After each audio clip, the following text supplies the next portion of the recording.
तुम्ही पाहत आहात कबीर न्यूज नेटवर्क त्र्यंबकेश्वर. निर्भीड विचार, परखड मांडणी आणि बेधडक बातम्या.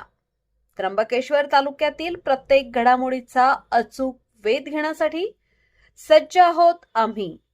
तालुक्यातील ताज्या अपडेट्ससाठी आता सबस्क्राईब करा कबीर न्यूज नेटवर्क त्र्यंबकेश्वर.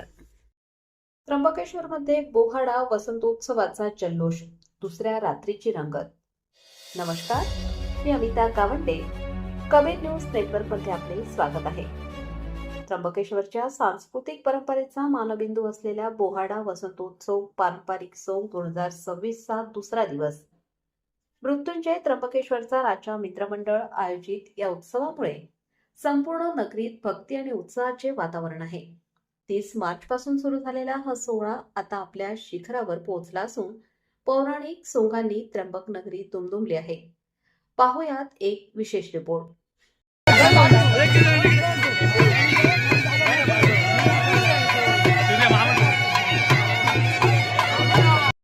भगवान त्र्यंबकेश्वराच्या चरणी नतमस्तक होत कलगी देवी प्रसन्न.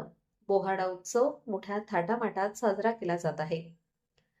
30, 31 मार्च आणि 1 एप्रिल अशा 3 दिवसांच्या या सोहळ्यात दररोज रात्री विविध पौराणिक पात्रांची सोंगे सादर केली जात आहेत. दुसऱ्या रात्रीच्या मुख्य आकर्षणांमध्ये गणपती आणि शारदा वंदनेने उत्सवाचा प्रारंभ झाला. भगवान विष्णूंच्या दशावतारांपैकी एक कच्छ, मच्छ, वराह, परशुराम आणि नरसिंह यासारख्या सोंगांनी भाविकांच्या डोळ्यांचे पारणे फेडले. यासोबतच बाली, सुग्रीव युद्ध, पांडव ताटी आणि अर्जुन कौरव ताटी यासारख्या पारंपरिक सोंगांच्या सादरीकरणाने त्र्यंबकेश्वरचा इतिहास जिवंत झाला.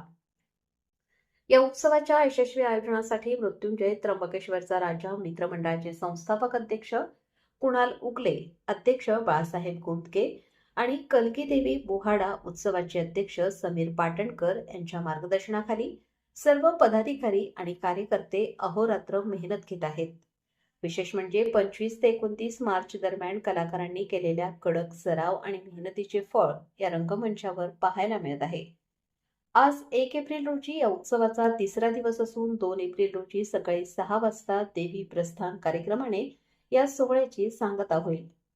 सोंगाच्या या अद्वितीय परंपरेला पाहण्यासाठी त्र्यंबकेश्वरसह नाशिक जिल्ह्यातून मोठ्या संख्येने नागरिक उपस्थित राहत आहेत. त्र्यंबकेश्वरची ही प्राचीन बोहाडा संस्कृती जोपासणाऱ्या मृत्युंजय मित्रमंडळाच्या या उपक्रमाचे सर्वत्र कौतुक होत आहे.